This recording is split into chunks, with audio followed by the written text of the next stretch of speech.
ಹೌದು. ಅಂದರೆ ವಸ್ತುಗಳು ಎರಡು ರೀತಿ ಸರ್. ಒಂದು ನಮ್ಮಿಂದ ಯಾರು ಕದೀತಾರೆ ಅನ್ನೋ ಒಂದು ಜವಾಬ್ದಾರಿ, ಅಥವಾ ನಮ್ಮ ಹತ್ರ ಇರೋ ವಸ್ತುಗಳ ಮೇಲೆ ತುಂಬ ಅಟ್ಯಾಚ್ಮೆಂಟ್ ಬೆಳೆಸ್ಕೊಂಡು ನಮ್ಮನ್ನು ನಾವು ಕಳ್ಕೊತೀವಿ ಅನ್ನೋ ಒಂದು ಜವಾಬ್ದಾರಿ. ಆ ಎರಡು ವಿಷಯಗಳು ಇಟ್ಕೊಂಡು ಮಾಡಿರುವಂಥ ಸಿನಿಮಾ. ಸರ್, ಈಗ ಚಿತ್ರದ ಕಥೆನೇ ಬಂದು ಕಥಾನಾಯಕ ಮತ್ತು ನಾಯಕಿ ಒಂದು ಕಳ್ತನ ಮಾಡೋದು. ಹೌದು.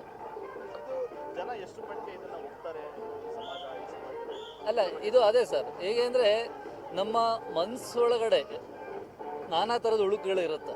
ಅದು ಹೊರಗಡೆ ಬಂದಾಗಲೇ ಅದನ್ನು ನಾವು ಹೇಗೆ ಇನ್ನೊಬ್ರ ಮುಂದೆ ಇಟ್ಟಾಗಲೇ ಅದನ್ನು ನಾವು ಅದಕ್ಕೊಂದು ಪರಿಹಾರ ಹುಡ್ಕೊಳ್ಳೋಕೆ ಸಾಧ್ಯ, ಅಥವಾ ಅದನ್ನು ತೆಗ್ದಾಕೋದಕ್ಕೆ ಸಾಧ್ಯ. ಅದನ್ನು ಅಡ್ರೆಸ್ ಮಾಡ್ದಲ್ಲೇ ಒಳಗಡೆನೇ ಬಿಟ್ಕೊಂಡ್ಬಿಟ್ರೆ ಅದು ಬೇರೆ ರೀತಿ ವಿಷಯ ಆಗ್ಬೋದು. ಸೊ ಅದು ಇಂಪಾರ್ಟೆಂಟ್ ಸರ್. ಹೊರಗಡೆ ತೆಗೆಯೋದು, ನಮ್ಮ ಒಳಗಡೆ ಏನು ಹುಳುಕುಗಳಿದೆ ಅದನ್ನು ಹೊರಗಡೆ ತೆಗೆಯೋದು ಇಂಪಾರ್ಟೆಂಟ್. ಈ ಒಂದು ಸ್ಟೋರಿ ಜನಕ್ಕೆ ಕೊಡಬೇಕು ಅಂತ ನಿಮ್ಗೆ ಹೊಳೆದಿದ್ದು ಯಾವ ರೀತಿ, ಇದನ್ನು ಒಂದು ಚಿತ್ರವನ್ನಾಗಿ ಹೊರಗಡೆ ತರಬೇಕು ಅನ್ನೋದು, ಅದ್ರ ಬಗ್ಗೆ?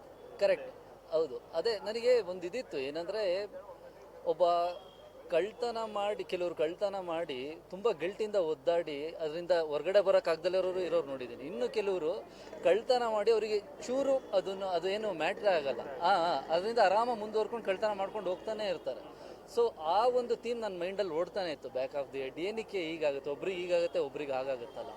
ಸೊ ಆ ಒಂದು ಕಾನ್ಫ್ಲಿಕ್ಟೇ ನನಗೆ ಈ ಕತೆ ಹುಟ್ಟೋದಕ್ಕೆ ಸಾಧ್ಯ ಆಗಿದೆ. ಅಂದರೆ ಪ್ರೊಫೆಷನಲ್ ಕಳ್ಳಗೂ ನಾರ್ಮಲ್ ಕಳ್ಳಗೂ ಇರೋ ವ್ಯತ್ಯಾಸ ಆ ಥರ ಅನ್ನೋಕ್ಕಿಂತ ಒಂದು ಸೈಕಾಲಜಿ ಅಲ್ವಾ. ಒಬ್ಬ ಕದ್ದು ಆರಾಮಾಗಿರ್ತಾನೆ, ಇನ್ನೊಬ್ಬಂಗೆ ಕದ್ದು ಅದನ್ನು ಜೀರ್ಣಿಸ್ಕೊಳಕ್ಕೆ ಆಗಲ್ಲ ಅನ್ನೋಂಥ ವಿಚಾರ.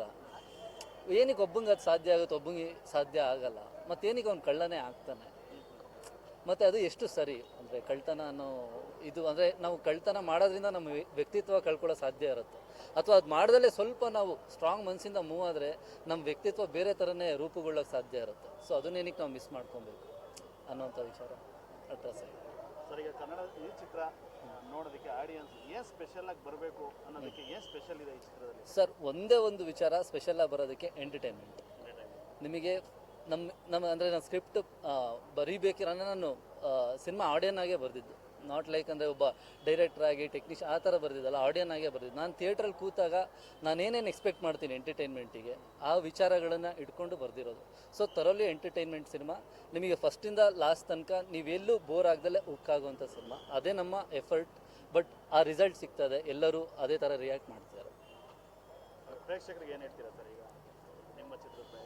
ಇಲ್ಲ, ಪ್ರೇಕ್ಷಕರಿಗೆ ನಾನು ಅಗೇನ್ ಥ್ಯಾಂಕ್ಸ್ ಹೇಳೋಕ್ಕೆ ಇಷ್ಟಪಡ್ತೀನಿ. ಯಾಕೆಂದರೆ ಪ್ರೇಕ್ಷಕರು ಸಿನಿಮಾ ನೋಡ್ತಾರೆ ಅನ್ನೋ ಒಂದು ನಂಬಿಕೆಯಿಂದನೇ ಒಬ್ಬರು ಇನ್ವೆಸ್ಟರ್ ದುಡ್ಡು ಹಾಕಕ್ಕೆ ಬರ್ತಾರೆ ಸಿನಿಮಾಗೆ.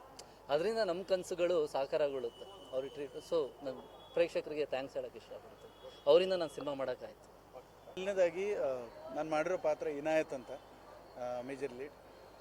ಯಾಕೆ ಹೇಳ್ತಾ ಇದ್ದೀನಿ ಅಂತಂದರೆ, ಲಾಸ್ಟ್ ಇಂಟರ್ವ್ಯೂ ಕೊಟ್ಟಾಗ ಪ್ರೆಸ್ ಅವ್ರು ಹೇಳಿದ್ರು ನೀವು ಹೇಳಿ ಇನಾಯತ್ ಅಂತ. ಯಾಕಂದರೆ ನಾನು ಇರೋದಕ್ಕೂ ಆ ಪಾತ್ರಕ್ಕೂ ತುಂಬ ಕಾಂಟ್ರಾಸ್ಟ್ ಇದೆ. ನಾನು ಡೈರೆಕ್ಟಾಗಿ ನೋಡಿದ್ರೂ ಗುರ್ತು ಸಿಗಲ್ಲ. ಸೊ ಹಾಗಾಗಿ ಐ ಆಮ್ ರಿಯಲಿ ಬ್ಲೆಸ್ಡ್ ಅಂತ ಹೇಳ್ತೀನಿ. ಯಾಕಂದರೆ ಒಬ್ಬ ಆರ್ಟಿಸ್ಟ್ಗೆ ಒಂದು ಪರ್ಫಾರ್ಮ್ ಮಾಡುವಂತಹ ಕ್ಯಾರೆಕ್ಟರ್ ಸಿಗಬೇಕಾಗತ್ತೆ. ಸೊ ಆ ಥರ ಕ್ಯಾರೆಕ್ಟರ್ಗಳು ಸಿಕ್ಕಾಗ ಅದಕ್ಕೆ ನಮ್ಮ ಕಡೆಯಿಂದ ಎಷ್ಟು ನಾವು ಇನ್ಪುಟ್ ಕೊಡ್ಬೋದು ಅಷ್ಟು ಇನ್ಪುಟ್ ಕೊಟ್ಟು ಆ್ಯಕ್ಟ್ ಮಾಡೋದಕ್ಕೆ ನಮಗೊಂದು ಸಿಗುತ್ತೆ. ಬೇಸಿಕಲಿ ನಾನೊಬ್ಬ ಥಿಯೇಟರ್ ಆರ್ಟಿಸ್ಟ್.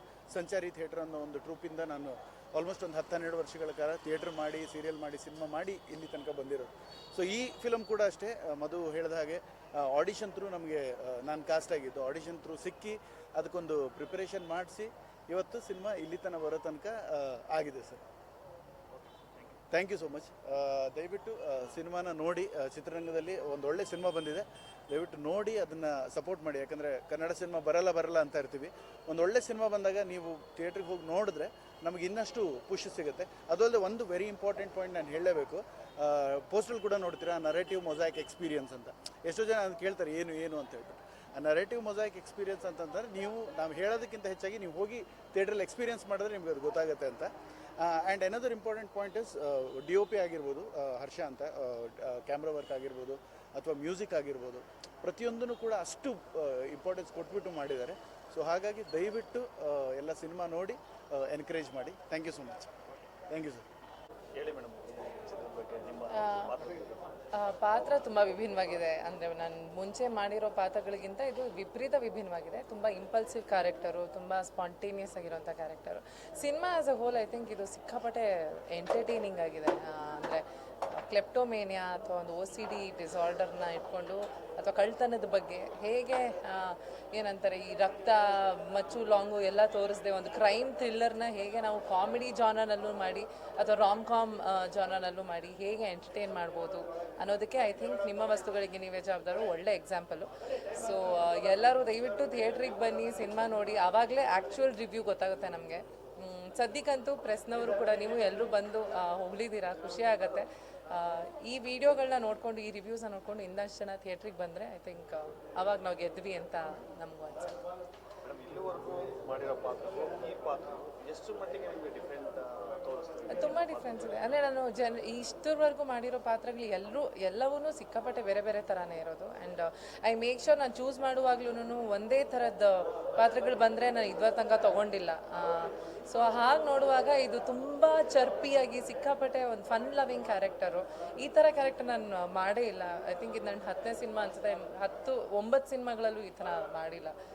ಒಳ್ಳೆ ಎನರ್ಜಿ ಇರುವಂಥ ಕ್ಯಾರೆಕ್ಟರ್.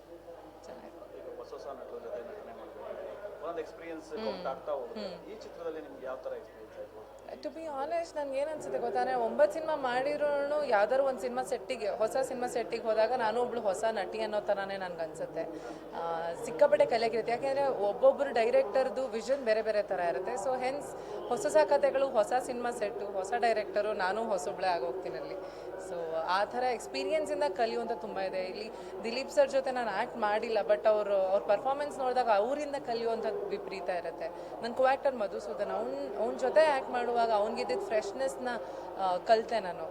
ಸೊ ಆ ಥರದ್ದು ತುಂಬ ಇದೆ. ನೆಕ್ಸ್ಟು 31st ಒಂದು ರಿಲೀಸ್ ಆಗ್ತಿದೆ, January 31. ನೋಡಿದವ್ರು ಏನಂತಾರೆ ಅಂತ. ನವೀನ್ ಶಂಕರ್ ಲೀಡ್ ಆ್ಯಕ್ಟರಾಗಿ ಮಾಡ್ತಾ ಇದ್ದಾರೆ, ಅವ್ರಿಗೆ ಹೀರೋಯಿನ್ ಆಗಿ ಮಾಡ್ತಾ ಇದ್ದೀವಿ.